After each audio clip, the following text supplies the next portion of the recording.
هنوزم با موی چرب میری آرایشگاه؟ چرا همچین نظری داری که با موی چرب میتونی بهتر موهات رنگ بگیره؟ ولی در اصل اینطور نیست. اتفاقا با داشتن چربی کف سر باعث میشه که رنگ پذیری موهاتون بیاد پایین‌تر. شما فقط توی یک مورد میتونید چربی کف سرتون رو نگه دارید و تشریف بیارید سالن. اون هم اگه بخواید کار تمام دکولور رو انجام بدید که اون چربی چون لایه‌ای که روی موهاتون ایجاد میکنه باعث میشه که مو خارش و قرمزی و سوزش رو از روی موهاتون و کف سرتون کم کنه.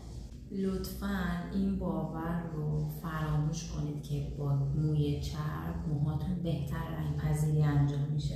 این باور غلطه و اینکه این پست رو برای دوستاتون بفرستید که اونا هم مطلع بشن که با موی چرب سالن نرن. در ضمن برای کنترل چربی کف سرتون حتما اسکراب